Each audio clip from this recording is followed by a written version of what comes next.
Merci beaucoup. D'abord, rendre grâce à Dieu de nous avoir permis de vivre ce jour.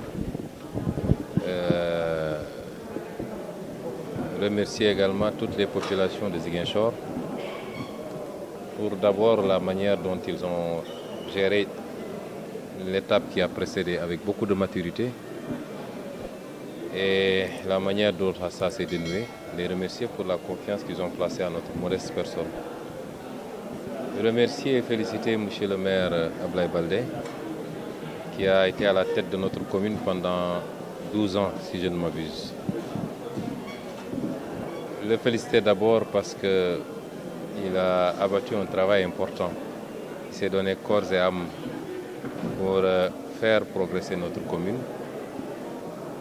Nous avons fait une longue séance où nous avons pu passer en revue pas mal de choses qui ont été faites et beaucoup de choses qui sont en cours d'exécution. C'est tout à son honneur et à l'honneur de toute l'équipe municipale. Donc le féliciter pour cela, en profiter pour faire mes hommages à Mme Baldé ici présente.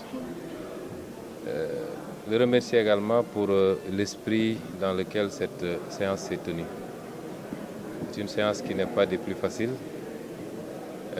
qui peut enregistrer un peu de réfraction de la part des acteurs, surtout des maires sortants. Nous avions posé le débat préalable d'ailleurs de la supervision, avec laquelle j'ai eu à discuter avec M. le préfet, qui n'a pas voulu venir superviser la séance.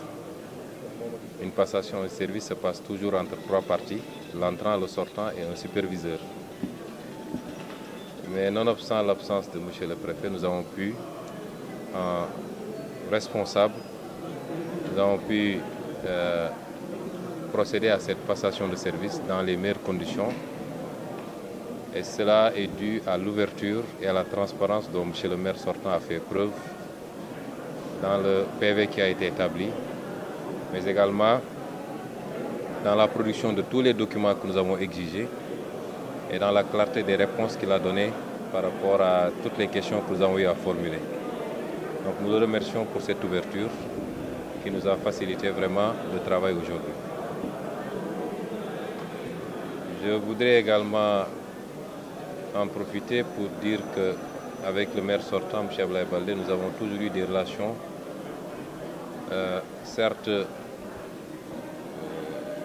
des plus courtoises, peut-être pas des plus chaleureuses parce qu'on ne se fréquente pas tout le temps, mais c'est mon collègue à l'Assemblée nationale. Et on a toujours eu des relations extrêmement courtoises.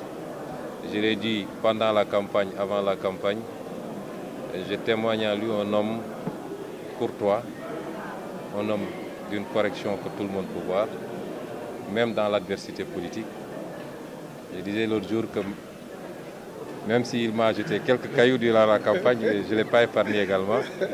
Ce que je retiens, moi, c'est que c'est un homme qui est au-dessus de certaines contingences politiques, certains comportements qui n'honorent pas souvent la classe politique. Et je tiens à le témoigner aujourd'hui, que je vois à lui un grand frère. Et comme je lui ai dit, nous ne le lâchons pas. Nous sommes tous de Ziguinchor. Il a vécu une expertise qu'il faudra continuer à mettre à profit pour le bien des Ziguinchorois. Nous prenons une mairie que nous trouvons dans une situation particulière, dans une situation précise plus ou moins. Beaucoup de choses ont été faites, beaucoup de choses restent à être faites. Nous venons pour continuer le travail qui a été fait. L'administration par essence c'est la continuité, mais nous venons aussi pour apporter du neuf, parce que dans notre programme, nous avions été au-delà d'un programme communal pour proposer également un volet territorial.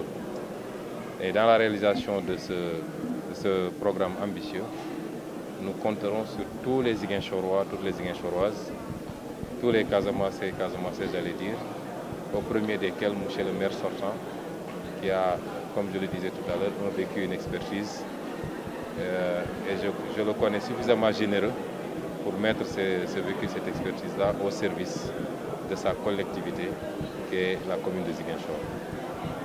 Je terminerai simplement par dire que nous lançons un appel à tous les Ziguinchorois Je commencerai d'ailleurs par la commune. Nous ne sommes pas venus pour procéder à des règlements de compte. Personnellement, je n'ai aucun compte avec personne.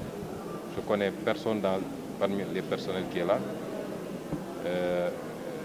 Ni parmi le personnel, ni parmi l'équipe sortante. Nous ne sommes pas là pour des règlements de compte. Certes, quand vous héritez d'une institution, d'une administration, vous devez faire un peu le net, mais nous ne sommes pas dans cette logique. Nous travaillerons avec tout le monde, nous mettrons à contribution tout le monde, donc rassurez sur ce plan-là. Ça ne veut pas dire qu'on ne fera pas les choses avec rigueur, parce que c'est ça qui nous fera avancer, mais nous ne serons pas dans une dynamique de chasse aux sorcières. Ensuite, nous comptons sur tous les Ziguinchorois et les Ziguinchorois. Je disais tout à l'heure à M. le maire que pour réussir les missions, au regard de la très petite marge laissée aux collectivités locales, il faut que toutes les populations se sentent concernées par les programmes et les projets et qu'ils s'impliquent. Il ne faut pas qu'on soit dans cette logique de voir un maire tomber du ciel qui, d'un seul clic, peut régler les problèmes. Je l'ai dit durant toute la campagne, chaque Ziguinchorois et chaque Ziguinchoroise sera un maire et devra faire, sinon plus, du moins autant que le maire Ousmane Sonko. C'est en cela seulement que nous pourrons atteindre les résultats que nous cherchons pour notre pays. Donc c'est vraiment avec beaucoup de satisfaction que nous avons vécu ce moment. Et je souhaite bonne chance aux maires sortants. Je souhaite des horizons politiques meilleurs, des horizons professionnels meilleurs et des horizons personnels meilleurs. Et je pense que tout Ziguinchor admettra qu'il a rendu beaucoup de services à la commune de Ziguinchor. Nous reviendrons sur ces questions lors d'un tout prochain point de presse. Il faut d'abord que nous puissions réunir au moins un premier conseil pour leur soumettre. Il ne faut pas que le conseil apprenne ce qu'on veut faire par voie de presse. Ce conseil sera convoqué probablement d'ici la fin de la semaine. Et ensemble, nous discuterons, nous adopterons un certain nombre de choses qui sera présenté aux Ziguinchorois par voie de presse d'ailleurs. Donc là, nous avons déjà un tableau de bord, nous avons une idée nette de ce qu'on veut faire, mais il faudrait le partager d'abord avec ceux qui ont été élus en même temps que nous par les Ziguinchorois, le faire valider, et à partir de ce moment seulement, nous pourrons vous en parler d'ici la fin de la semaine ou au plus tard la semaine prochaine.